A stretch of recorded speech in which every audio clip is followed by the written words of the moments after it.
Hello, and welcome to the Weekly Scroll Podcast. My name is Ryan, and today I am joined by Ben of Zonware. I guess that's how we say it. How you doing, Ben? That's perfect. Pretty good. How are you? Just peachy. It's not like we have been talking for like an hour while I got all this stuff set up. We got distracted. Welcome. Yeah. We just have like, I feel like my books just merged into your books, and they just like keep going. Yeah. I was trying to goggle some of the things in the background there because they're a little blurred out. Oh, they're blurred here. That's fine. Leave them. I'm gonna get super distracted. Boom, unblurred. The problem is it makes me look blurry then, so it like screws it up. No, that's good. It looks good. I just noticed you have a bird up there too on your wall. Yeah. Yeah, he's a big guy. That's my fiance has some additions to the house that are things kind of blend together very well, but they are very different. I mean, it goes like from like VHS to occult like stuff very smoothly. I will say. Hey, it looks all it goes. I now see the skull behind your head and stuff too. Yeah, there's some stuff up there. There's a little mouse too playing a banjo. Yeah, I used to have. I don't know if my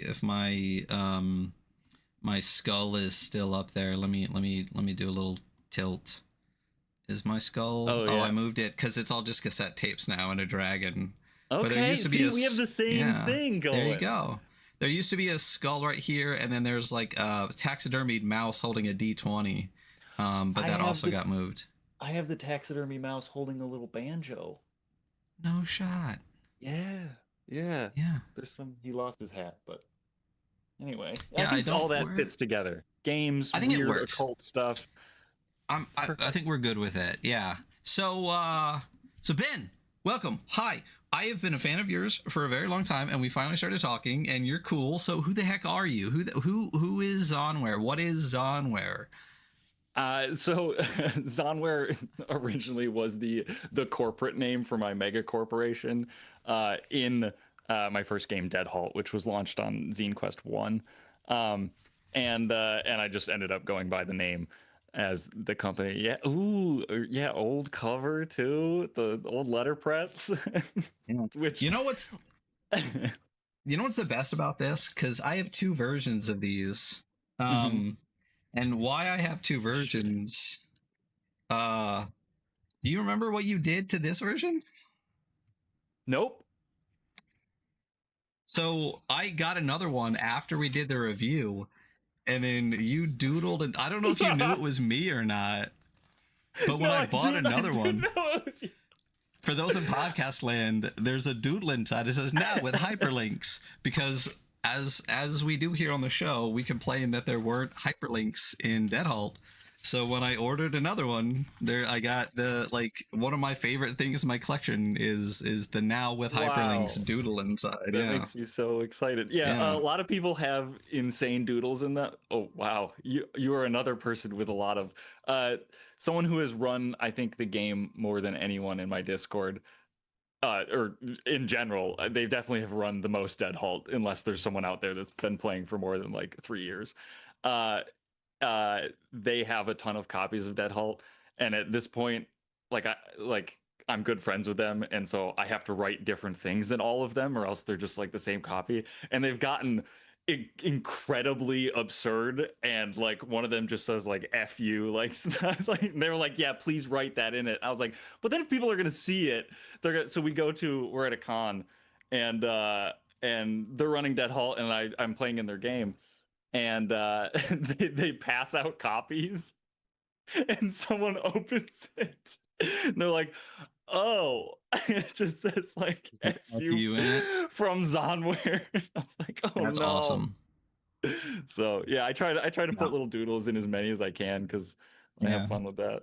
But yeah, so I made Dead Halt on Zine Quest 1. I was messing around with a bunch of different games. I was playing Paranoia, and my brother and his friends wanted to play a game, and so I was like, all right, sure, but we're not playing D&D because like you don't have the attention span for it. Because he was like, yeah, my friends are gonna come over, we're gonna drink a bunch, and then we'll play, like you'll teach us how to play role-playing games.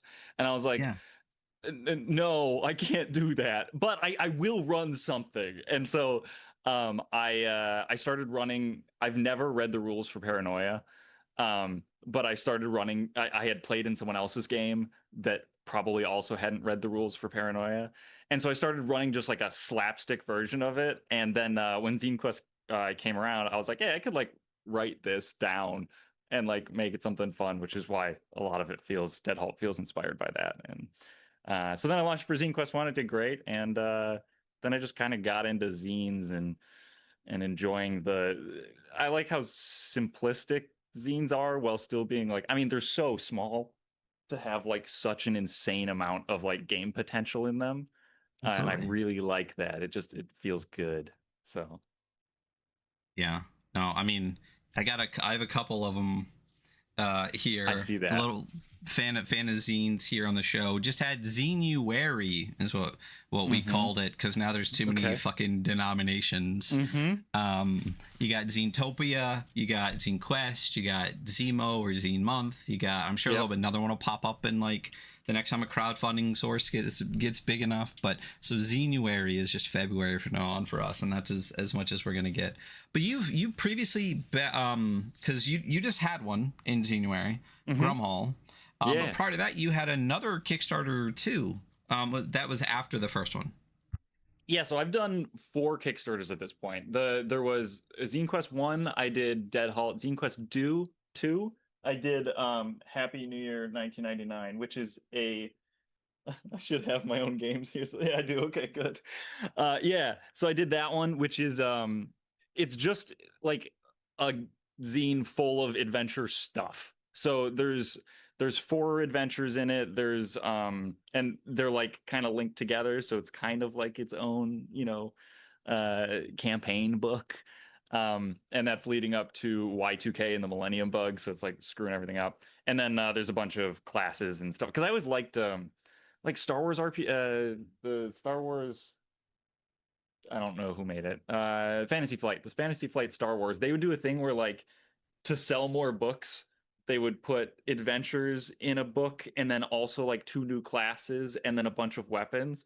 And like I know it was a like sales tactic, but also I loved it because I loved being able to like collect different sections of the game. And so that's kind of what Happy New Year was. I was like, yeah, I'll just put as much stuff so it's not like, oh, if you don't want to run the adventure or you don't want to run it yet, you don't feel ready for it, there's still other stuff in there that's cool stuff. Yeah. So I ran that, and then I was screen printing T-shirts, and I made a bunch of Dead Halt ones, and I was like, that would be fun. So I released that with a floppy disk adventure, just like in the mid, like randomly for oh my god. So that was Cheggy's. That was the food barn. And then I just did the next Kickstarter. I keep saying I'm going to swear off Kickstarter and never do it again, and then I launch another one. But that's how it is. Well, I mean, you were on BackerK at this time, right? No, it was on Kickstarter again. Yeah, I keep Kickstarter. going back, mainly because it's terrible to learn new things. So I agree. I'm right there with you. I was like, it was also like 2 months before that. I was like, you know what? And like a bunch of people were like, you have the Grumhalll like PDF, like you could do it for Zine Quest. I was like, yeah, I could do it. And then I was like, oh no, I have to do this. And so I just, I knew how Kickstarter worked, and I just went with that again. So it's funny the number of people that do zine whatever that were like, I wasn't really planning on doing something, and then I had this thing, so I was like, fuck it. Like a week before I decided I was going to do something, and then they do a Kickstarter and it happens. And I love that about Zenuary, Zenetopia, Zine Quest, whatever it is. Yeah, it's just like you don't. And what's funny is that the number of people that have said, oh yeah, I threw out Zine Quest 1, Zine Quest 2, I just threw this thing together. They're some of my favorite games on my shelf. Like it's great when, because a lot of times, I mean, you know what, fuck it. So many games in this space now are products first, and then kind of like games second, or at least that's how the design feels. But when it's that Zine Quest project where they're like, well, I was working on this thing and I really like it and it's cool, so let me just throw it out. Those ideas feel much more like it was just fun thing that I was just doing. And you can kind of tell like when those projects come out, when they, they haven't been, you know, like audience tested. They're not designed like to sell or whatever. They're just designed because it's something you had fun making. Those are the best. Make more of those. And I was never planning on doing a zine. Like I was running this game for them, and I was like, yeah, I could make like I've always, you know, everyone wants to make their own RPG. Anyone that's in RPGs has at some point been like, I could write a book, right? And so, you know, I thought about that because I'd been in RPGs for a long time, and I was like, oh, I could write a book, and I'm obsessed with like book binding and all this stuff. So I was like, oh, it all fits together. I could write a book, and you know, it becomes that thing is like, yeah, someday I'll write a book, someday I'll write a book, someday I'll write a book. And then when Zine Quest came out, I was like, okay, I could do that, and then maybe I'll write a book, you know, expand on it. But like, this is a achievable thing that is like this big, you know. And like, even if, let's say I made 200, I think my funding goal was $500, but like, let's say, you know, I made $500, I could have bought a printer, printed it at home, and not gotten screwed. You know, like we always talk about like the Kickstarter thing that's like, oh no, I didn't realize that, you know, boxes are going to cost me 30 grand to print in China and then ship, and now I'm, you know, I can't make this game, yada yada. And Zine makes it where it's like, oh, if you like, it's really hard to fail financially. Like, yeah, sure, I spent all the money I made, but I didn't go into debt like going like, oh, I gotta print boxes, or, you know, the dice cost this much or something like that. So it was a totally like, a, you know, it's hard for me to fail at this, I might as well make it. And even if it's a small book, like, people are going to enjoy it, it'll be a fun little game, and then you can expand on it easily, which is cool.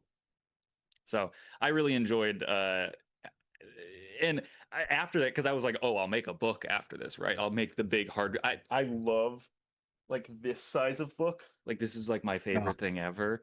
Yeah. And I think most of my RPGs are those now, other than like the old one that I've had. And so I was like, I want to make that.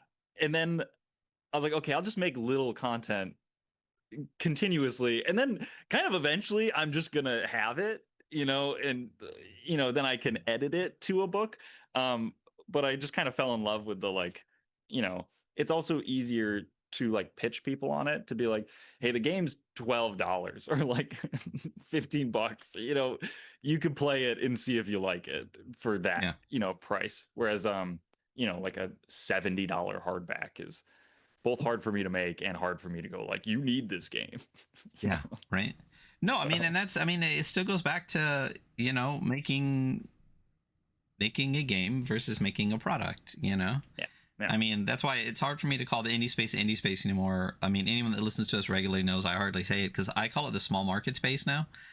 Because that's what everyone's trying to be. Everyone wants to create the next product. Everyone wants like all the bells and whistles and stuff. And I'm like, give me a 35-page zine that you like staple together at home, and I'll be so happy. Like, you know, because I don't know.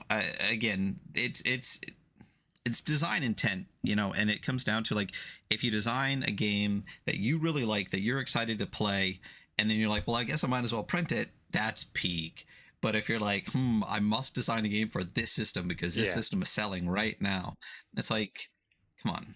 Like, I don't know. It's hard both ways, because you're like, I've absolutely fallen into that. It's like, okay, I need to make a Mothership, you know, expansion, right? Everyone gets because you're making stuff, and you like, at the end of the day, of course you want your own game to be popular. Like, that's the thing, right? And so it's so hard to, and I think I've you know, kept away from it enough, whereas like, yeah, or I could just like keep making this stuff in this weird little bubble I have. And like, I think what keeps me going is like, people just show up, they're like, hey, I found this, like a dude texted me, he's like, or messaged me, he's like, I found this in Berlin at like a game store, and I just wanted to like say, I was like, okay, that's the weirdest thing ever. And because like, I'm not, you know, obviously things go through like sales things, because I have them on IPR, but it's like, I didn't get it to Berlin or something. It was probably at like all the places in the world or something like that, like the shop that's over there. Weird. But I mean, bro, it's so funny, because the number of times that I have like, because Hunter wasn't on this episode, I can't remember who reviewed it with me. But Hunter wasn't on it, because every time I bring it up, I was like, oh yeah, you weren't on the episode. The number of times that I've talked about this fucking game and been like, play this game. This game is so good. It's legitimately one of the most underrated games in TTRPGs. Like, more people need to find and buy and play this game. Like, it is good. It looks good. It plays well. Like, it's crazy to me that people, I don't know, the entire concept of like indie and all of it, where it's just like, this is clearly better than D&D. Can we stop? Like, you don't need to spend another $50 on another garbage adventure. Just spend like $15 and get this zine that is literally where you can play anything. You can just get in the elevator and go anywhere and play anything. And it's good. It's great. For those, so we're talking about it a bunch, and we've reviewed it on the show, so go watch the episode. At some point while we're chatting, I'm sure I'll hop into YouTube and actually hunt down what number episode it is. But for those that don't know, Dead Halt, like what is this? What's the pitch? Yeah, so this is, I was always into cyberpunk games, and I always felt they were like so gritty that I couldn't grasp onto them. And the first time I played this weird like telephone game of Paranoia, where people, I literally played in the game where I think the DM had never run or read the book for Paranoia. Someone else had run it for them. So it was like this horribly like telephone version of this game. But the thing that I enjoyed so much about it was that I didn't know what I was getting into, and they were like, let's play a game. And we just started playing the game. And so Dead Halt was my hopeful access to that, whereas like we all sit down and you go, hey, you are in this megalithic hotel, you go to the bartender and you are here to get a job. If you leave, the game is over, because the game is here, right? And so it's this megalithic hotel run by a supercomputer who is kind of vague and in the background, and the supercomputer was put in place to kind of manage the hotel, but he has gone so out of control with like power and just chaos that he keeps expanding the hotel and making it more and more chaotic to a like map that you don't understand, because he's doing his own thing. It's an otherworldly being type thing. And so you are just one of the maintenance crew trying to keep the hotel from falling apart. And so the bartender gives you jobs to like go to floor 55 and like repair the food vat or something. That's one of the adventures. There's just a big food vat and you got to go to floor 55. And so I really wanted, especially for people that hadn't played RPGs, I like a lot of the like rules light games, but they kind of just feel like stripped down versions of games. I mean, how many like stripped down versions of like D&D are there? And so I was like, I want you to have like the crazy amount of flavor from one of these big games, like look at like a Numenera, where it's like this whole other thing. I was like, I want that, but I want you to be able to play it without even knowing what it is. So I set it on this hotel where there are some very key things. You always end up in the bar, you always ask for a job, and you always take the elevator to these new floors. There's a Gashapon where all of your items are essentially randomly collected by putting gold into the Gashapon machine. And so it's this, everything in the design is meant to get you playing really fast and like put you in really, really quickly into an adventure. And then all of the floors, there's a whole bunch of adventures built on specific floors, but the main idea was that the hotel can be anything. So you can have the elevator open to a floor from a different game. And the reason that started is because I literally was, I was doing it for a lot of D&D books, but like if someone was like, hey, I want to play Dead Halt, I'd be like, okay, like right now. And I was like, okay. So I would pick up, I'd have like my Dead Halt rules, and I'd pick up an adventure and literally start playing from a random page on that and be like, all right, we're going in. That I showed the Haunted Almanac is like a perfect version of that, is because they're all like one floor, like there's a lot of one floor adventures in there. And so I've played so many games where it's like, all right, the crew has to go do this thing.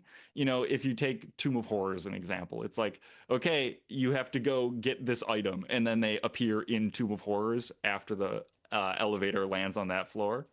And so you end up just getting this crazy combination of like, we're in an adventure that's supposed to work this way, but we are breaking the rules, and I think that's fun. Like, you run into Tomb of Horrors with like an energy pistol, and that's hilarious to me. And it works because like it can be so chaotic that if it's a one shot, you know, you can ruin the adventure and that be okay. And if it isn't, you can go back to the bar where you always restart, and it's not like it, you know, it kind of has a West Marches kind of vibe where you always end up back at the bar. And so it's a good way to be like, okay, the next adventure can be somewhere else. We can ruin what the plan was because it's going to be chaotic and it's probably going to fall apart.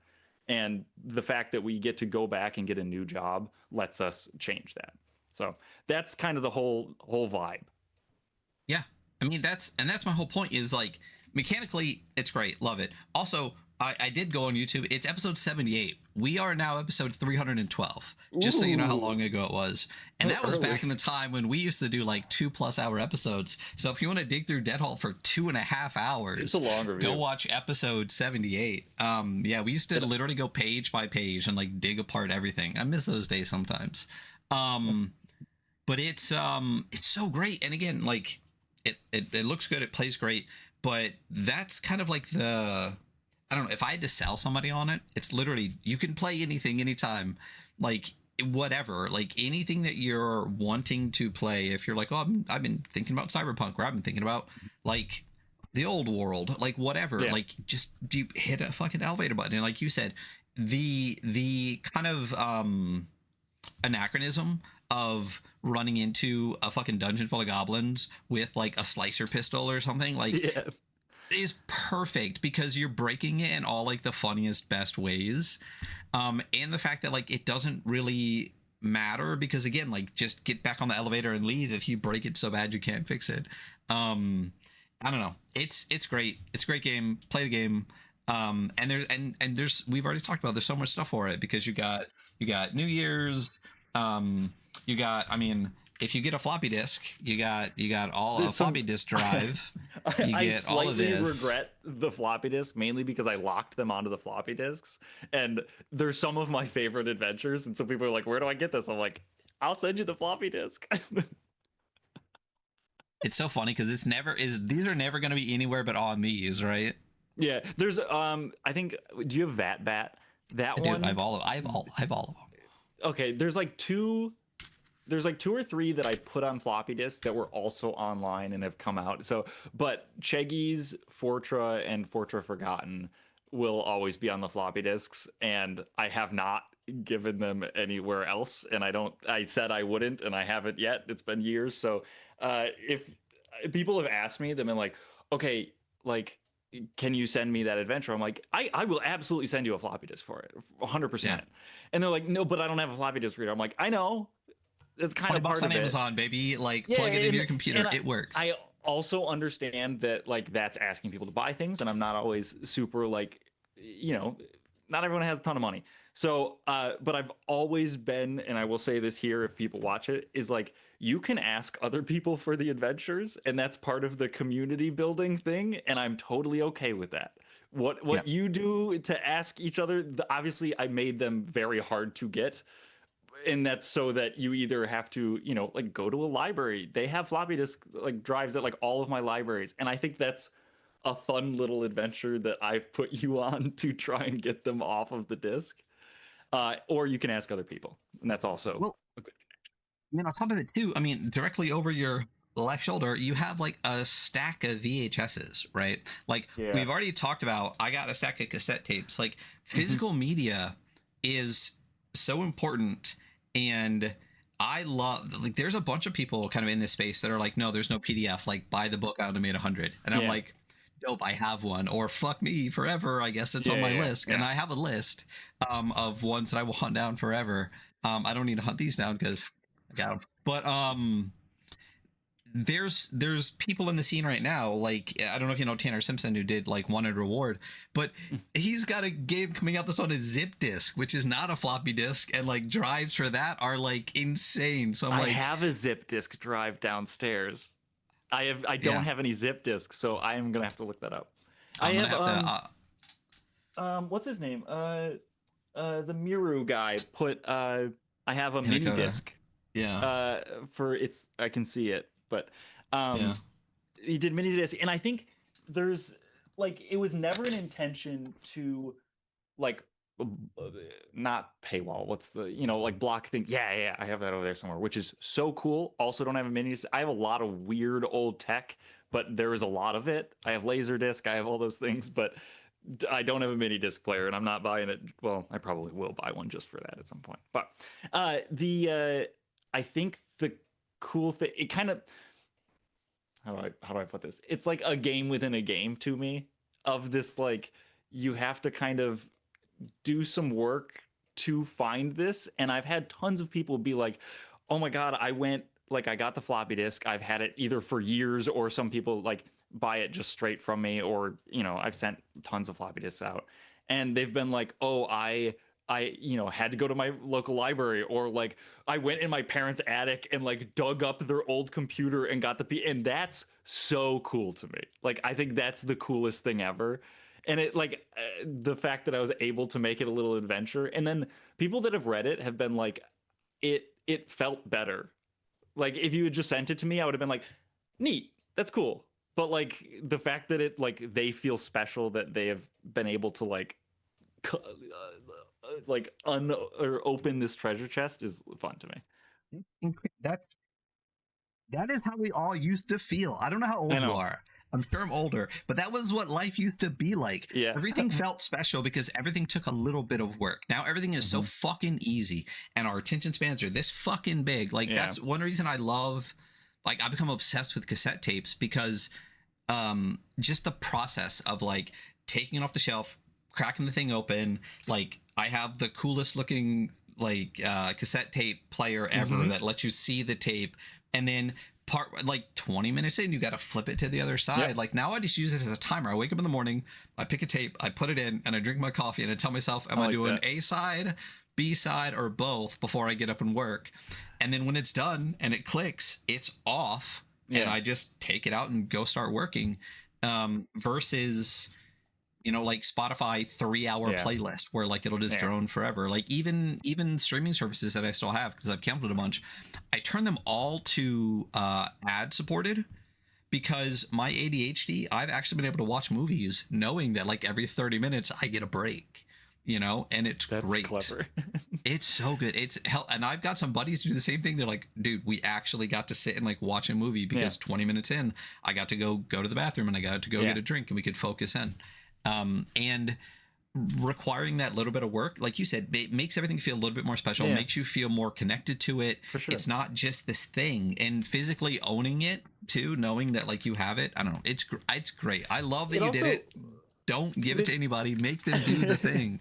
It's also with like physical books. I can do this thing that we're talking about, where I could be like, and like, whereas I have, PDFs. I've learned over, because like originally in Dead Halt, I was like, the PDF, I don't even know if I'm gonna make one. And then I did absolutely realize it was a accessibility thing. Just with like, some people are not great at, like textbooks is annoying. People don't have space. I was living in New York City at the time and did not have space for books, so I understood that. And then also, people lived in places where shipping it was like absurd, and they were like, is there a possibility for a PDF? That's why I did the PDF. But I don't have any. I think I have like a couple PDF books. Most of them I have printed out into I have a ton of PDF books, but they're just in a folder. I don't think I'll ever look at them, because they're not like the book, or like I'll be drinking my coffee and like look over and be like, I'll read that one today. I can't do that with PDFs. And so I've always been kind of iffy on it. The same with music. I'm a big CD person. I have, you can probably see them like way in the background there. I have a bunch of CD shelves, because it's the same thing. It's like, I won't ever like go and just scroll through to like listen to something. And so I love being like, oh, what do you want to put on? And like go down the list and like grab one. And so the same thing with games. It's like, it makes me play games more, having them like as a thing that it's like, oh, like they kind of nag me, which is good. I also sold a lot, because if I have anything like what's behind you, I get massive analysis paralysis. And so I just won't do anything. But that's a me problem. It keeps going. I got like 10 boxes over there. I got like 4 boxes in my closet. I got a bed elevated, so it was high enough that I could fill the bottom with boxes. I mean, basically why we started the show. Why I started the show was because I have too many fucking games, and I need to read them. So when we were doing weekly reviews, that forced me to read a book every week and pick a game. And then the number of games we played because we reviewed them, is a big part of it. I'm a big PDF guy. Part of it is accessibility thing, but also like at work, I can just pull it up on my phone on my break or something. I'm not going to take a fucking tome into work every time. I have a Kindle with a bunch of stuff on it, but that's like the closest I'll get to is like, because if I go on vacation, I'm not bringing 5 books to read. I do. We also use a PDF for the reviews, but also I like Pages PDFs. Like if you just have spreads, that's fine. But I like doing reviews with PDFs because I can just blow it out as big as I want and look at like one paragraph at a time and let my brain focus. Like if I have a big old book in front of me, and I'm trying to analyze it, there's too much going on. Like I need to like zoom in and like cover the other page or something. So like you said, part of it's an accessibility thing. It makes it easier for me to do analysis and stuff like that for it. But I mean, also when they're hyperlinked and screen readable, and they have bookmarks and stuff, that's also a huge thing. I know a lot of when I run games anymore, a lot of times I'll just have an iPad, and it's so much easier to bounce or PDF on an iPad than to like flip through a giant tome you have on the table. But we have in the Discord recently, I posted the DEAD HALT PDF or the Grumhalll PDF when that was coming out, and I did have one of my friends go, "Hey, does it have hyperlinks?" And they're absolutely referencing your video because long ago everyone's like, "What?" And I was like, I didn't even think about because I just don't ever use. And so I mean, it's like a lot of people have been like, "Oh, it's so much better." And so Grumhalll will be getting hyperlinks when it's actually a correct PDF. But can I give you the secret like extra step hyperlink that is like super easy but makes it even better? Hyperlink all of the page numbers on every page back to the table of contents. Okay. Just so you can click on the... Because you can be like, okay, I want to check out weapons. Let me go to the table of contents, click weapons, boom. And then once you've read the weapons section, you can just click on the page number and go back to the table of contents and be like, now I want to look at this. So every page will take you back. You can go back. I didn't even think of it. See, that's... Troika. Yeah. I never really do anything on the PDF. So yeah, Troika has a thing where I think it's like they have headers on each page, and like all of the even number pages I think take you back to the table of contents, and all of the odd number pages take you back to the beginning of the chapter you're reading.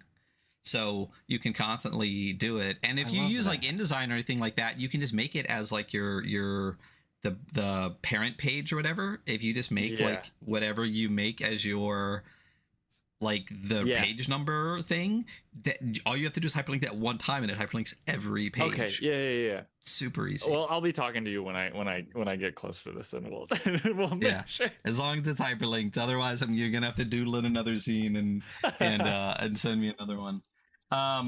So we've been talking about DEAD HALT. So I have the original stuff. There is the new version. This is the one that it was on your shop, but it was part of the new Kickstarter, right? Yeah. I put all the old books on. Yeah. It just got a new cover. It's a pretty new coat, is what it is. Yeah. Absolutely. Which is great. Oh, I'm dropping stuff. I have the original cover was letterpress, and I really love it. It sells horrifically bad. Because I mean, like, look at this on a shelf. It's just like a black blob. I love it, and I think it feels really like nice if you know what the book is. It's kind of like I kind of went like straight to the when they do like the special edition version, the special edition cover where it's just like a nice crisp thing. But what I didn't realize is that you kind of have to know what the game is to want the special edition.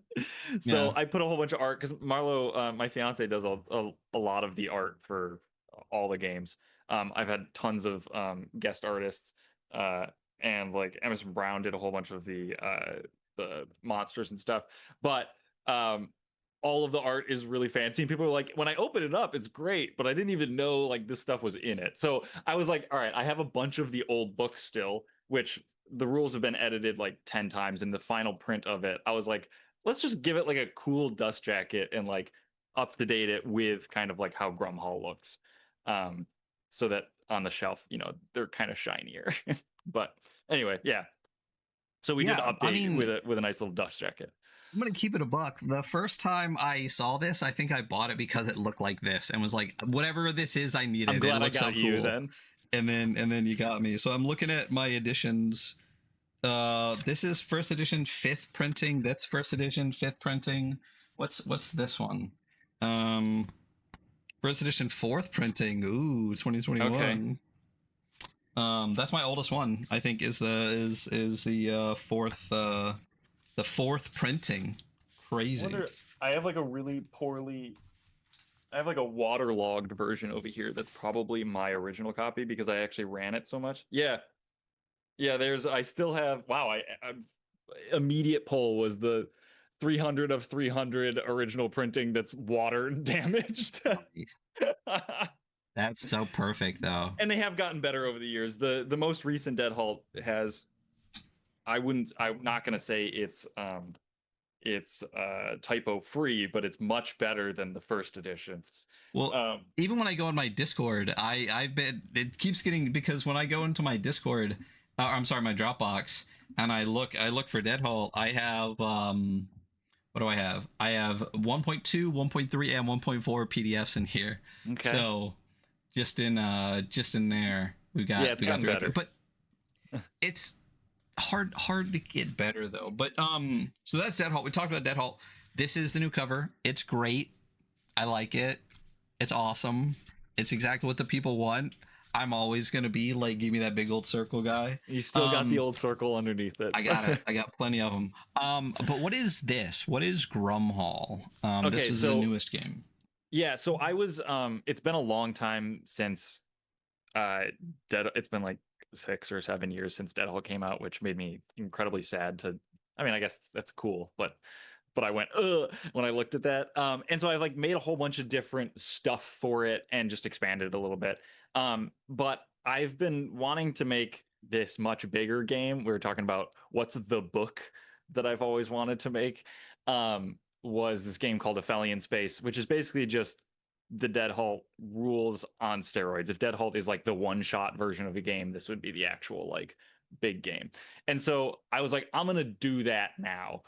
And I like started trying to do it, and it was such a big jump because I hadn't like written a game in a while that I was like, I'm like getting overloaded with what this is. So I started writing the base rules and then like writing these little modules, and I was like, I don't know if any of this is going to work, but it still has the base Dead Halt rules. So I was like, what if I made something smaller that can mess around with all these like module rules that I'm trying to like screw around with in this big game, and then I just released it for free and then moved on, and then I would have a basis to work off of. And so Grumhalll, I was like, okay, I'm just going to do that to Dead Halt and like make all these modules and like change the base game. And I was like, but then I either, you know, make the other game like an old version of it, whereas this new version, and I would have to delete a bunch of stuff in it that I think works. And so I was like, what if I just made Dead Halt again, but basically cut half of the game off and just made new stuff. And so when I started doing that, I was like, I'm going to also theme it differently, because a lot of people, Dead Halt is this kind of weird, like when you Dead Halt in the game, which is you get 5 mods and you basically die 5 times, your 5th life, kind of the cat thing. And then when you get that 5th mod, you run off into the hotel and you're you're a clunkhead, which is this like screwed up person. So there's like this horror element to Dead Halt, but it's also very like clunky technology cyberpunk. And so some people play it really goofy, but some people, like I've played in games where it was like kind of like a horror game. And I was like, oh, so you like this like weird second part of Dead Halt. And so I was like, what if I just make the horror game? You know, I cut out a lot of the like the technology is still all there. I like having the consoles on different floors. I like having the supercomputer. But for Grumhalll, I was like, I'm going to basically hack Dead Halt apart and make it a horror version. So new hotel. The new hotel is this like very shining up on a hill, like in the mountains. this like corrupted hotel with a supercomputer that's screwed up in not like it's sort of a glitchy way, but in like it's it's like haunted essentially. And I was like, what is how does this go if all the computer consoles and things like this are more towards the like horror end of things? And so I revamped some of the rules. The biggest one is the how you die instead of getting mods. You basically get dropped into this, like if you're beaten beyond belief, which is you get to your wound threshold, you're dropped into the primordial soup, which is this big like lake filled. It was like once a graveyard, and now it's where you get healed, but you come back with mutations. And so that's how you come back. You can come back 4 times, but on the 5th mutation, you meld into the soup, and so that's your permadeath.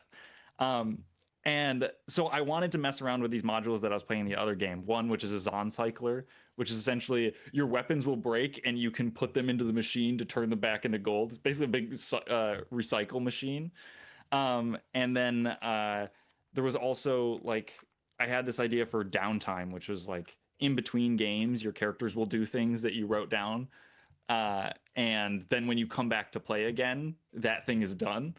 So it kind of like encourages you to come back to the game, because if you wanted to like build a weapon or something, there's a whole bunch of different rules for, you know, what you can do on your downtime. It happens in between games. So instead of like you going, oh, we're all going to hang out around the fire and like work on our things, you basically say like in between sessions, I'm going to do this. And then when we come back, it's going to be done.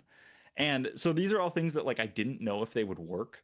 And so I was like, I'm going to cut out in Dead Halt, there's like you can rebuild the fall bar and like put new modules into it or whatever. So I cut out that stuff and replaced it with this like Zon cycler and 100 new items and the blights and afflictions, which are these like different things that you can do to your body. And so this was me essentially being like, all the things I wanted to mess with Dead Halt on, I'm going to mess with it with this new game so that I don't break the original game. And I very well might break this game, but that's okay, right?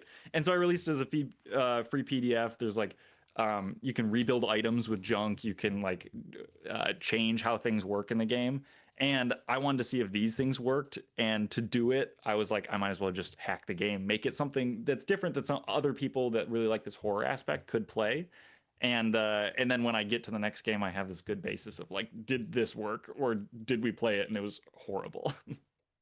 So that's kind of the main thing. It's basically a big play test for this other game, but then it became a play test for itself because we were having fun with it. Yeah, I mean, you know, I love Dead Halt. I've said this over and over again. I'll never stop saying it. But I'm also like an edgelord piece of shit. So like having like a dark, fucked up version really speaks to me. That's what a lot of people were talking about, and I was like, you know what? I'll go deep into it, which is so funny because I'm not a horror guy. I love the like fringe of it. Like I love the dark space kind of like that kind of stuff. But like really gritty horror, I'm like totally like skeeved out by. So it's so funny writing this because I have some friends that I was like, "Is this good?" And they're like, "Yeah, dark, worse, make it worse." And it like makes me uncomfortable, which is fun. It's fun to try that out. Yeah, no, it's great, and I mean it's a new game, which means we get to talk about it on the show, which means I got to get Hunter to actually be on the episode this time, since it's been 2 years since we talked about it before. And I can promise you it won't be 2.5 hours this time. But my brain just completely broke for a second. But we got to do that. So this is out. You already put it on Kickstarter. It funded. It exists.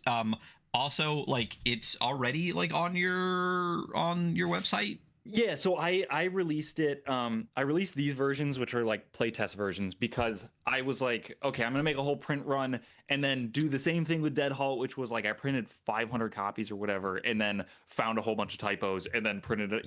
I just kept doing this thing, which is why I like zines, because that's accessible. But this time I was like, you know what? I'm gonna make playtests so that people can play the game, tell me all these things that are wrong with it, which people have done, and this time I decided to print everything at home. Like the entire book is done in my back room.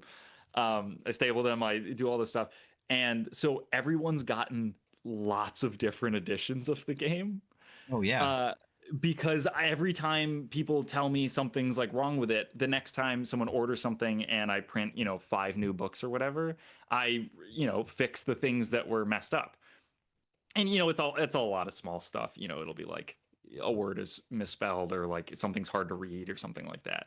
And so Yeah. it's been this really fun way for me to like build the perfect game by just like every time someone orders something they get like a different version, and eventually we'll get to 1.0 and that'll be like that'll be essentially the Kickstarter edition, which is now that I've had a playtest. Also the PDF was free. I tested that out. Everything ended up free because I was like, I stress about like how to get games out, and I hate asking people for money because I'm a terrible salesman. And so I was like, screw it, this year everything's free, so that people can play it, because my favorite part is just people telling me about their games. So I was like, screw it. Obviously the physicals, I still have to, print them and stuff. So Yeah. they're super cheap. And I was like, for the Kickstarter, I'm gonna do the fun edition, like the final edition. I'll get fancy covers printed and like update the art and stuff like that. But this like edit and reprint and edit and reprint has made that like super accessible to me, because I don't have to stress about like, oh, this is the big one, we got to make sure everything's absolutely perfect. Yeah. No, that's great. I mean, I printed I put out a game, and it had an ashcan version that I printed for PAX, and immediately upon receiving it, found so much wrong with it. So that's super nice to be able to do, to just be like at one point I had like initiative and deployment were just copy pasted the same exact thing. So I was like, oh, there's a whole rule fucking missing that you need to play the game. So no, that's great that you're able to do that. And you also for freaks like me who love this shit, where I can get the later version and be like, oh, I have this version. Yeah. It's funny because you sent some for Hunter and his version was different than my version, and I literally messaged you and was like, these are both different, and now I don't want to give Hunter one because I want to keep both of them. I can send you another one, don't worry. No, you're fine. But you did like doodle in all of them too. It's Yeah. a little blown Especially out. But all there's the like a pencil drawing. Yeah. Yeah, just about all the playtests ended up with a doodle. Sometimes I had to ship too many and they didn't, but No. yeah, I But like the iteration has been a lot. I mean, I even have like this has been really fun for me. Like the iteration books are like really cool for me to like go through and slowly get to the edition, and it scratches some itch on my brainstem that's like, ooh, it's getting better. No, that's what you just showed was like so fucking cool. Just being like, look, it's just a black and white. Oh, now it's a drawing. Now it's this. Now it's not like you can like this time one's the scale. funniest to me. Oh, it's dude, like, that's so sick. It's like that's so Marlo's sick. illustration and like the beginning of their sketch that they gave me, and then some of the uncolored art and things like that. So yeah, I did that for I think some of these back here are the Dead Halt versions that I did a similar thing for, and it was really helpful for me to oh, like, yeah, here we go. You can like barely see like my initial just like pencil drawing. I think, yeah, so this one has like me trying to lay it out. Oh my god, it's following my face. And like all the different things that ended up in the game, but were a fun way to like get me to lay it out without just being digitally. Yeah. And it really helped my process. And that's why I think like if anyone is trying to make a game, like building a print studio at home is so easy if you do it really lightweight. I mean, I literally went to my first stuff was I went to Goodwill and bought 2 printers for like $7 each. They barely work. One of them doesn't print black, but that's the cover one. It doesn't print like text black, but it'll print photo black. And so I like limped these things along, and I think it was probably between ink and like the printers, it was probably like $100, and that's 90% ink for like all of the copies I've printed. So like you could, and then staplers, like you could staple them with a normal stapler, but like I have this fun little booklet stapler, which is so good, and it was $20 on eBay. So like if you want to get into a game, like even if you don't do the Kickstarter thing, because a lot of people feel like they have to do that for like I need $800 at least to like send this to print and make it worthwhile, because it'll be $500 to print 10 copies, or $800 to print 200 copies. And so like if you want to just get something made, you could totally get it. I mean, this one, Happy New Year 1999, this original one is stitched instead of stapled because I didn't have the stapler then.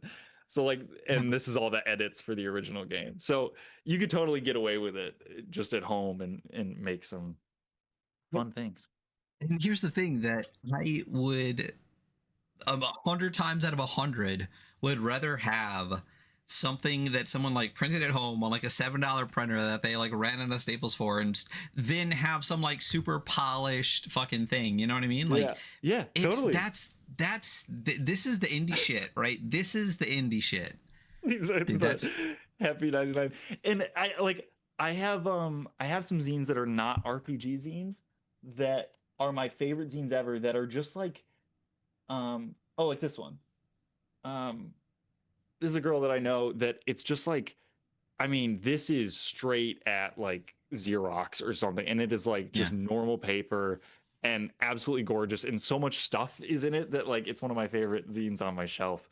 And it's so, I don't want to say like it's underproduced to a point where it's just like they wanted to get it done and they want to make something cool, and that is the cool. Like you get some really weird, especially in role-playing games, you get some really weird stuff that's out of the box that way. That's what I mean. Listen, I bitch about this on so many fucking episodes, so I'm not gonna deep in it this time, but that's what I missed. The scene, the primary ttrpg scene has shifted the focus from that cool DIY like shit to just overproduced over whatever, like you're like the number of people that are like, oh, I have to complete with D&D, and it's just like, bro, D&D is like a $5 billion. You are not competition. You don't exist. You are a spec. You're not like, you're 10 levels away from them. Like you're shut up. Just make a cool thing. Just make something fun that your friends will play. Yeah. That's literally it. And again, like the number of games that have come out that are like, I made this because I wanted to play it, and then other people love it so that they make it, like is again, like, I don't know, that's peak to me. Those are the games that I like. And I feel like, again, it's super easy to tell the games that people made because they were enjoying making it, and the people that made stuff because they needed to sell something. And and the other side obviously is the world is on fire and we're all broke as fuck, and like people like need money. So I get it, right? Yeah. But then like, it's, I don't know, like the Grindset has ruined everything, where it's just like everyone has to feel like that you either have to monetize your hobbies, or if you start to like do something you like, you have to like max it to, like, you're allowed to just be shitty at something but do it because you like doing it. Like you really are. So this is, and I will stand behind that and also say that like it is the thing that stresses me out like every day, and why I like didn't indulge in games for like a couple of years, is because it is a constant thing of like I'll make something and put it out there. I'm like, okay, if no one reads this, was it worth it? Kind of thing. Because but that is just, I mean, that's how humans work, right? And so constantly, like this Grumhalll Kickstarter was much smaller than my other Kickstarters. That has a lot to do with Kickstarter as a whole and like a bunch of these things. But you're just like, okay, do people not care? Should they care? Should I have like made ads? And like, this is a thing that I've never run ads for anything. Like I've never run an ad. And so I'm constantly like, oh, I'm not grinding hard enough, kind of. I'm not pushing this as far as I should be, right? Because I want to get it to more people, and so I should have run it. And it's very hard to be at the end of the day, be like, I actually don't care. I kind of really like that. Like I have like a bunch of people in Discord that are like, hey, this is how my game went, and like that's ultimately why I made the PDF free. Because I was like, earlier this year, I was like, what things stress me out about making games? And what things, and one of those is like promotion and things like that. And like, what do I enjoy about it? Like what, as a game creator, like what are the things that I enjoy? And it's like 100% is like like people coming up to me and be like, "Oh my god, like I did this insane thing in a game, in like a game of Dead Halt," and it like was a someone recently told me they're like, this was a total breath of fresh air for me because um I was talking to some people that were like really stressed about running games recently, and like they haven't like played much, uh and they were like, but this one I like got into a game of it and then I ran it, and like it kind of got me back in because I felt much a lower stress level of like, I don't have to have this giant campaign, I don't have to have those things, and like that I was like, you know what, I'll keep making games. That was fun. Hey, yes, So please do. But like, be like, that's the whole thing. Is just like, I don't know. It's just insane expectations that everyone puts on themselves all the yeah, time. That like social that's media puts on you. That everything puts on yeah. you. It's just. I mean, I've always said forever, PDFs of your game should be free because that's how you get people to play your fucking game and support Yeah. your game. And if they love the game, they'll probably buy the book when you print it. So Yeah. like, That's you're not gonna the direction I lose went money. with this. Yeah. Yeah. I Yeah. mean, It so many is like it is go for it. no, I mean, I was just so many like Mouse Word is free, Mhm. Mothership is free, Merkborg is free, fucking Karen is free, like, and those communities have Yeah. huge followings. Yeah, it Cloud Empress is free. I just recently got that one, Yeah. which is fantastic. I That was another thing with like expectations and stuff like that. Um Even like I launched all these on my website as just things. It just kind of like threw them out there, and a bunch of people a bunch of people bought them.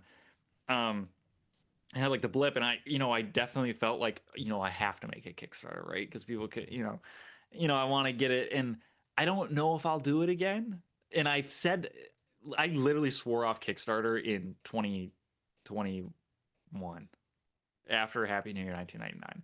I was like, it put so much in that campaign did fantastic, but it put so much stress on me. One, because I uh I put that campaign together pretty fast, and for Dead Halt, I had written most of the rules.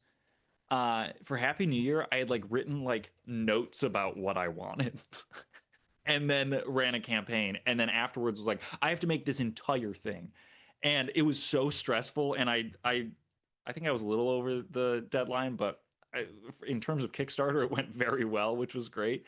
But after that, I was like, I don't want to do this anymore. I just want to like make stuff. So like Gourdfest is absolutely that. Every year, I really like Halloween adventures and like Halloween stuff, and so every year for Dead Halt since the launch, we have made something for Halloween. It's characters that you can get vampirism at one point, and like adventures and things like that. And that was like my favorite version of like working on games, was like, I already have this stuff, I just want to like make stuff that people can. And a bunch of people have played it, a lot of people have no idea that it even exists, and it's because I was just putting it out for free. And then this year I was like, I can collect it all, print it in a book, and like that felt really good. Like that was one of my favorite books ever made, and they're like really like the theme is perfect, I think, in them, and like exactly what I wanted. And it's because I wasn't really rushing for anything. I was like, it took me essentially 5 years to make the book, and it's what, 30 pages or something.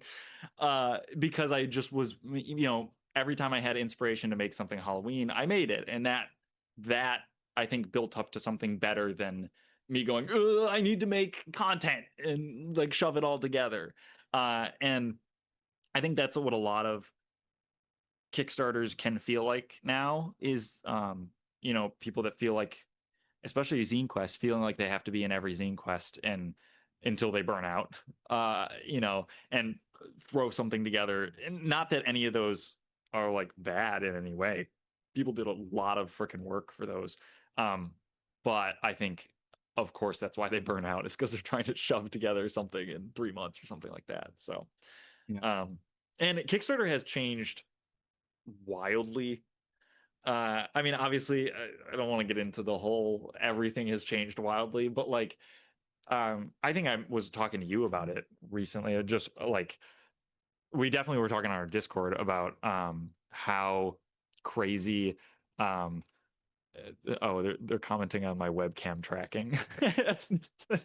About how crazy everything like was in 2019. That was Zine Quest 1, right? 2018, 2019, something like that.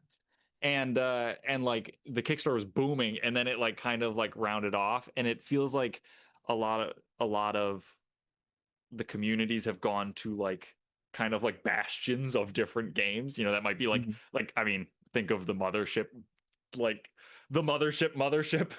It's just Right. like they have their own thing now. And so it's this weird like I felt like I had to do Zine Quest so that it would promote me and all this stuff. And then I did it and I was like, I don't know, everyone that showed up was people that I brought. You know what I mean? It's like I think it has changed a lot from like a platform that people just flock to find new stuff to like kind of just a pre-order service. Which it was fine if it was a pre-order service that brought you people with an algorithm. Not that I enjoy algorithms. But yeah, this time it felt entirely different. And I actually felt like kind of bad about some of mine this time because I was like, man, I just like I have such a bigger following than I the first one. It was just throw it on Kickstarter. Like no, I had never made a game. I had never talked to anyone about this stuff. It was just like straight to Kickstarter, and people just showed up, right? Like because that's how it was. And then recently, like when I did it, I was like, you know, no one's showing up other than like people that I've told, which I love having that community and everything. And I felt kind of bad about it. And I just saw uh Watt Watt I went to go back their campaign because I had saved it and everything, and they canceled it. And I was like, oh, wait, what? Because I was like, oh, I gotta go do that today. Like I almost forgot that before it ended. And their comments on all of it was essentially like we were expecting people to show, and it just like absolutely flatlined for them. So regardless of all the other stuff going on, it just I think it is a totally different place from once it used to be. And it's kind of pushed me more to like I really want to just I've been thinking about like starting a blog and some other like places like on my website where I can put my stuff and feel good about it and be like, look at this, look at all this like stuff that you can scroll through. Because when I'm splitting it between, you know, Kickstarter and all these other like places, they kind of get lost, even just for me, you know. And I love to go through, like, my website is chaotic and weird, but I So good. love going on there and scrolling through it and just seeing my stuff. And so I want to kind of pivot more towards like making a big like collection of everything in one place as opposed to, you know, splitting it between all these different things. So I Yeah, don't I know. mean, I was your website's crazy, and I love it.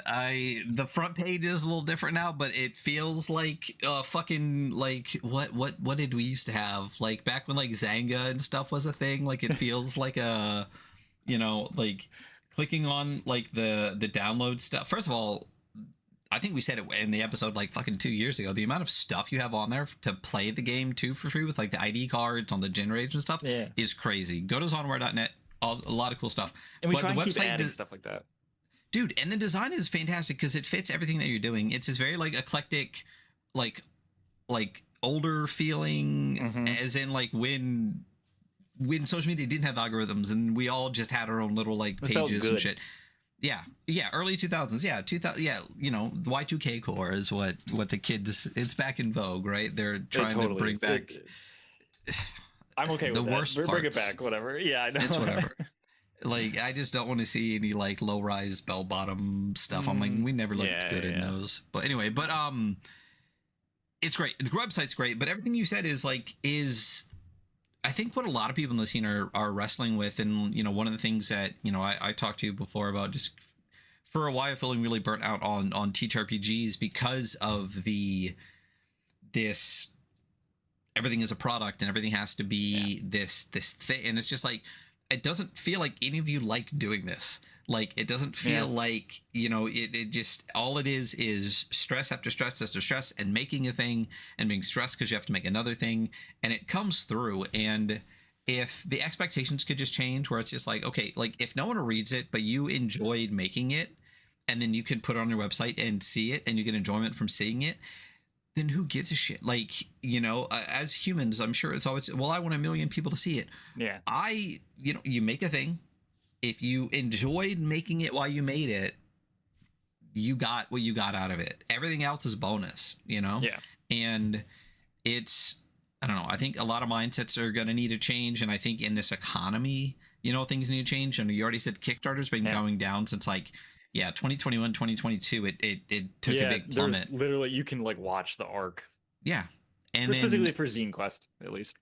For projects across the board, I've backed too many projects, but you can tell with that, and it doesn't help that in this, we're literally, one bomb from World War III right now. A lot of people's, wallets have been tighter for years. Totally. And it's a lot harder. So it's probably an easier sell to be like, hey, here's the thing for $10 versus like, hey, here's the thing for like $80 because I got a box ship from China and I got special dice for it. It's like, I got my own fucking dice. And I think that's exactly what Watt was talking about.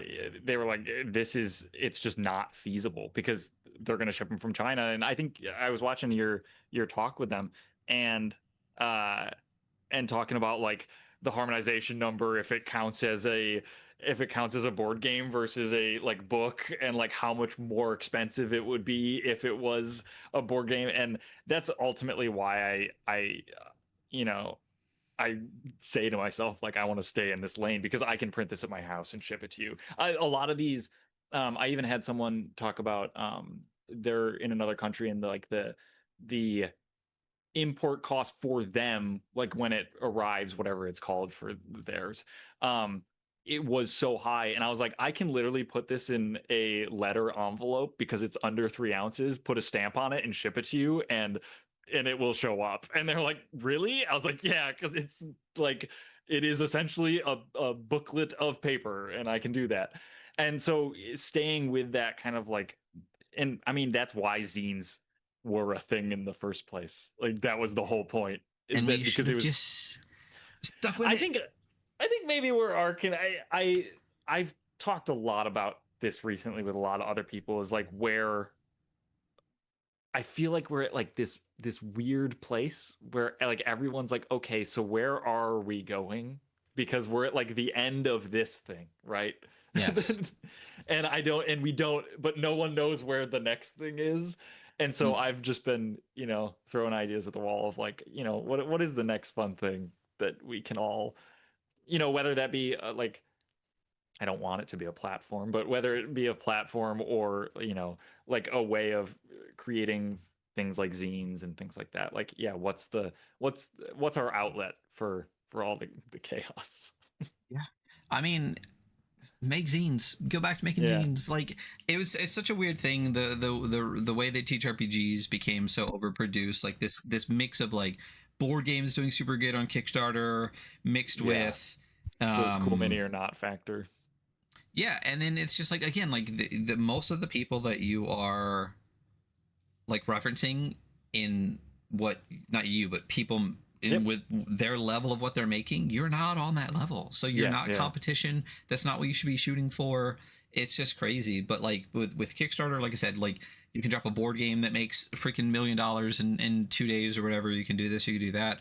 And it's just like, that's probably not going to be you. You know what I mean? It's also crazy seeing some of them being like, oh, we made $1 million in 2 days and we're like not in debt, but like it's not going to work because it, I think I work a lot in Kickstarter for my job and everything like that. And so it's like seeing the back end of it is so crazy because, and then like seeing Watt's thing too is kind of sad. It's like I was watching Watt's campaign. I was like, they made 30 grand in like a day, like 2 days. Like, that's crazy. And then to have them be like, yeah, it doesn't work because the numbers don't math out. And it's like, ooh, like you don't even think about how, the back end of it is so crazy. Some of these board games that you're like, oh my gosh, they made $1 million. Yeah, but it costs $1.5 million to print the game for that many people. And you're like, well, and sometimes if you do have a project that blows up above and beyond,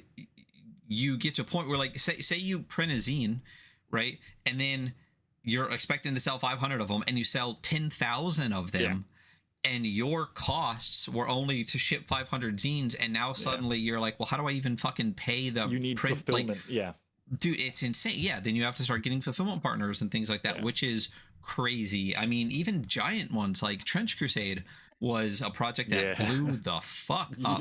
And I'll tell you what, like the I do not envy them the clusterfuck that was trying to get all those minis out, because mine showed up with half of them missing, like, and I was the last batch. It was like a year later. I got them like a month ago, which is crazy, and half of them were missing, and then I had to email a bunch to get them to send me those. But even in those, were the print quality on that second batch was like, and it's just like, cool, right? And now I have this, like, I have the book, but it took me a year to get the minis, and then they weren't there, and it's just like, now I feel like I don't really give a shit about Trench Crusade right now, because like the experience was not great, because it was too much, you know. And we've talked to a couple people who've had projects that got so big, they're like, fuck, how do I even, what is distribution? Like, how does this even work?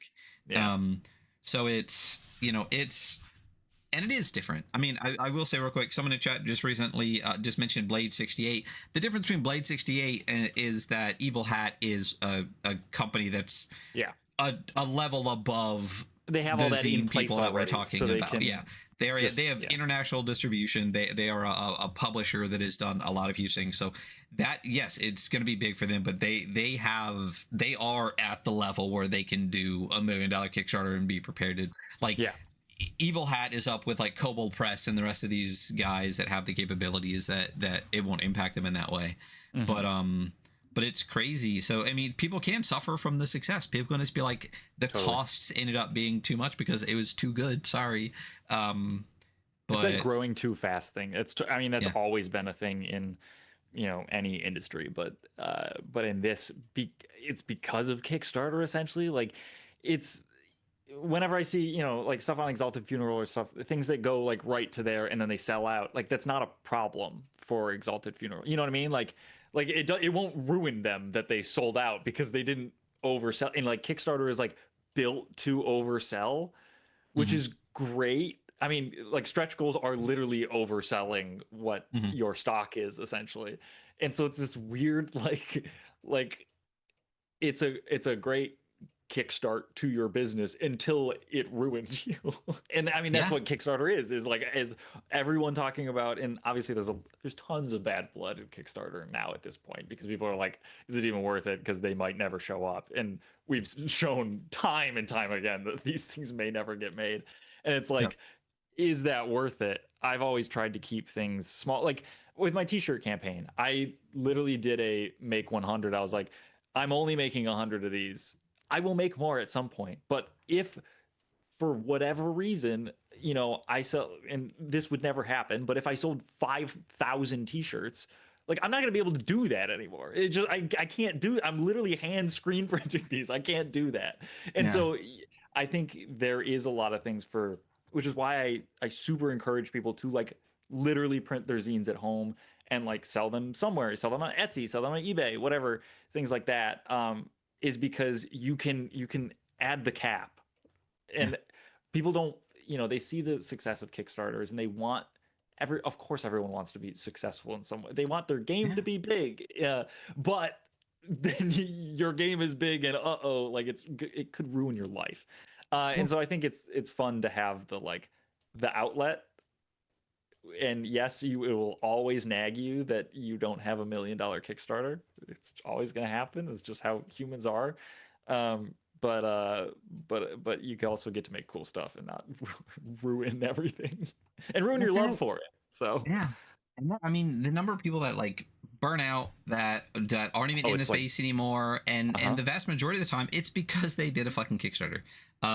Just print your shit, sell your shit. If you're gonna do a Kickstarter, have it ready to go, literally, so you can just hit like ship on the thing, and that's it. I don't know. This devolved into like Kickstarter talk for 30 minutes. Great chat though. Absolutely gonna devolve into Kickstarter. Oh yeah, it always does. But it's just, I don't know. Like I said, I think there needs to be a big realignment of expectations, of joy, of a lot of things in the TTRPG space, because at this point, to me, I don't know, it's fucking broken. And it's one reason that, you know, I've shifted more towards skirmish stuff, because it feels, you know, I feel like a lot of people in that scene like playing games, and I feel like a lot of people in TTRPGs don't like them, and I feel like a lot of them don't even fucking play them. They're just like, well, I made this thing and now I must sell, like, you know. And it's cool. You don't, like, I don't know, I think a big thing like Mordheim, there's like nothing to buy.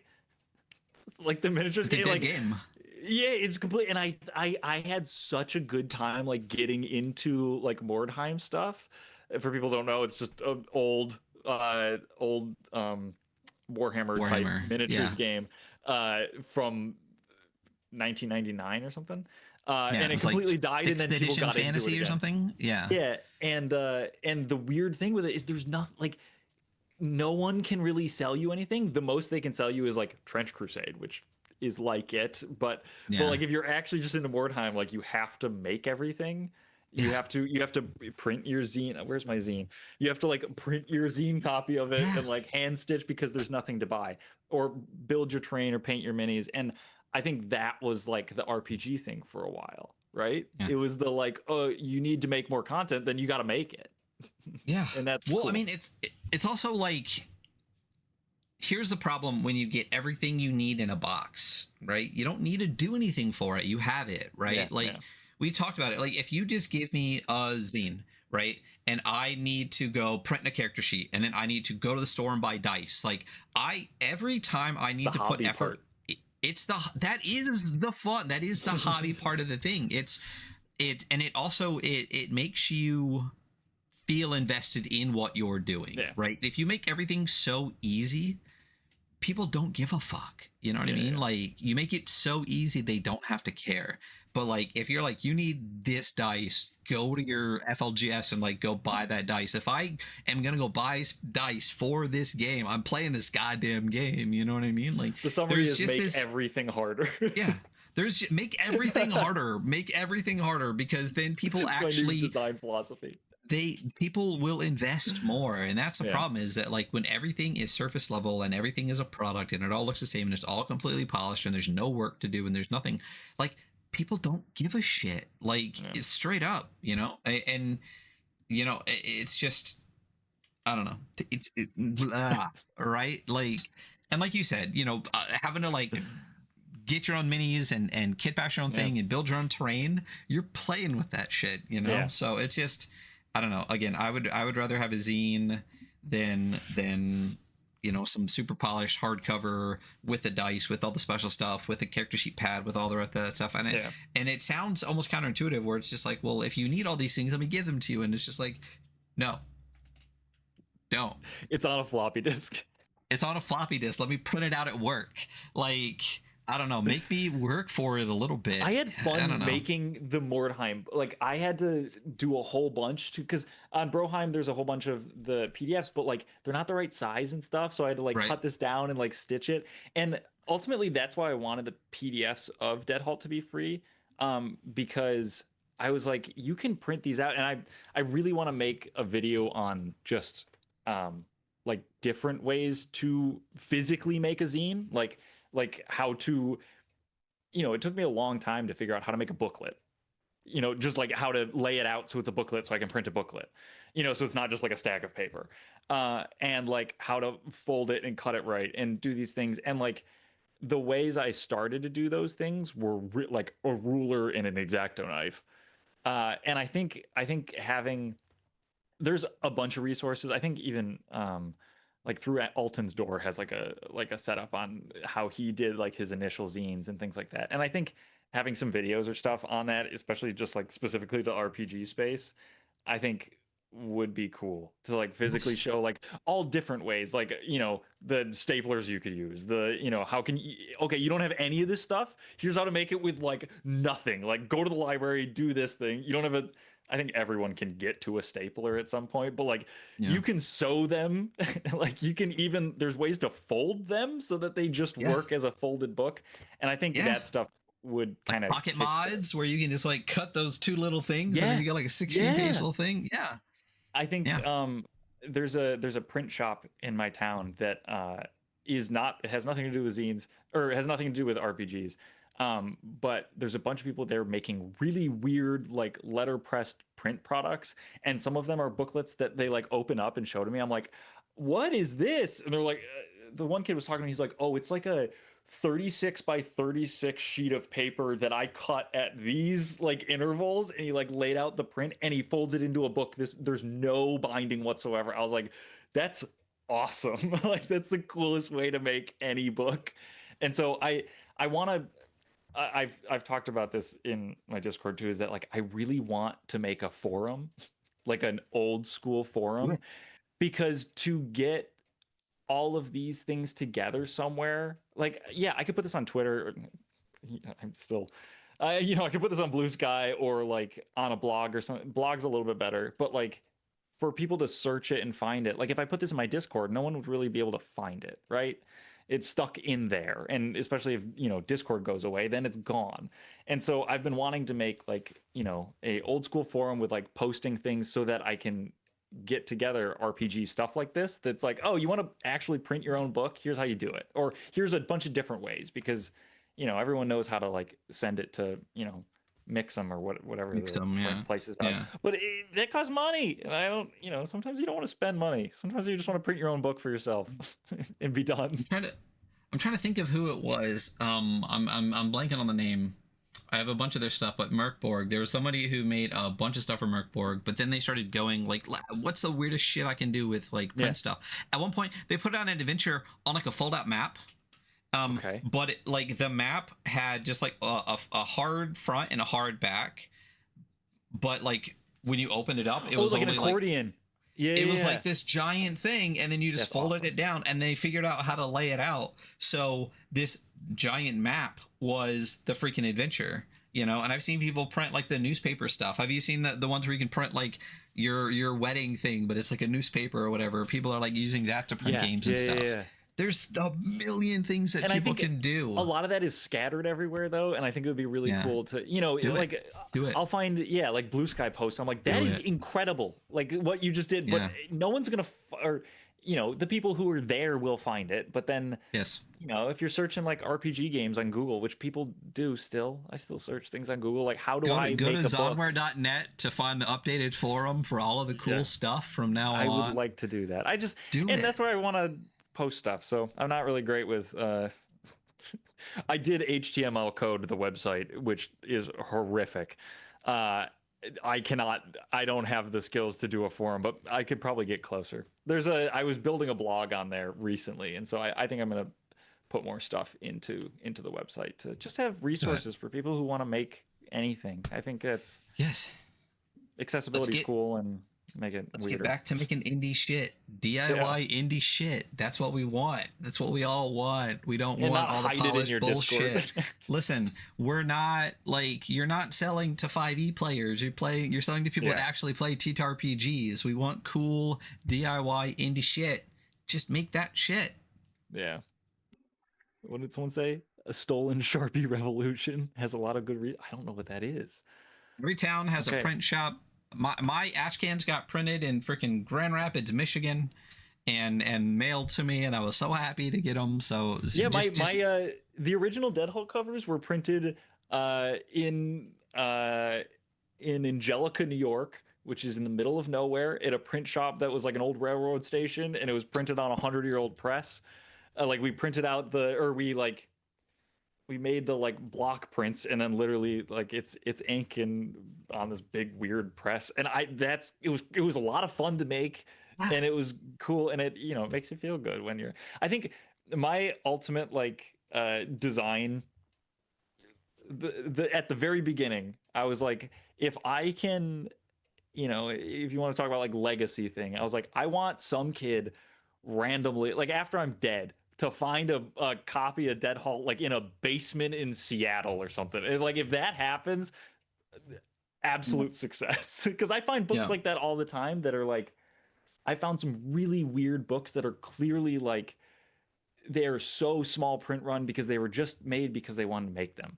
And that stuff is, when I find those, I feel this weird connection that I never have gotten with like, there's some, I have some weird ones, mostly about houses and like building cabinetry and stuff like that. You're like, this is some dude just wrote this. That stuff is peak, and that's what I'm talking about. And it's just like, I don't know, TTRPGs to me are craft. And I think people need to get back to being makers and being craft people with TTRPGs. Like, make it DIY again. Don't just go from fucking Affinity to Mixam and then to the distro. You never touch the books. You never like I don't know, get back to being makers and DIYers and crafters and I don't know. It will show. It shows. It shows in the games. Yeah. But that's us. That is our 30-minute complaint section about Kickstarter and the current space. It's a call to action. It's a call to action. Make cool shit again. But that is, listen, this has been Zonware. Where can people find, we've said it a million times, it's on the screen, but where can people find you? Where can people find this new forum you're going to put? Where I guess you have to go to my horrible website. Yeah. Yeah, so my website, zonware.net, has the very 90s Zonware.net. I swear it's not a scam. Even though it looks like it's made 40 years ago. But that has, I also have an itch.io and a Discord, but all that stuff is linked on my website. So if you go to the website, hang out there, and there's physical prints of my games. There's also links to all the itch.io free PDFs. So if you want to play the game, you could just go grab one and play it and have fun with it. And then if you want to ask me any questions or anything, there's a Discord or also my emails on there. So yeah, make some cool games. Make cool stuff. Play Dead Halt. Jump on the Discord. Tell Ben how cool it is. Because it is one of the most underrated games in TTRPGs. I've been saying it for at least 2 years, since episode 78. Go buy the stuff. Do those things. Ben, it's been an absolute pleasure. I have a very strong feeling this is not the last time you're going to be on the show. And it's definitely not the last time we're going to talk. Yeah. So thank you so much for coming on. It's been an absolute pleasure. Cool. Thanks, dude. Cool. All right. Well, that has been us. See you when we see you, and all the links to all the places will be where you think they are. So we'll see y'all later. Bye.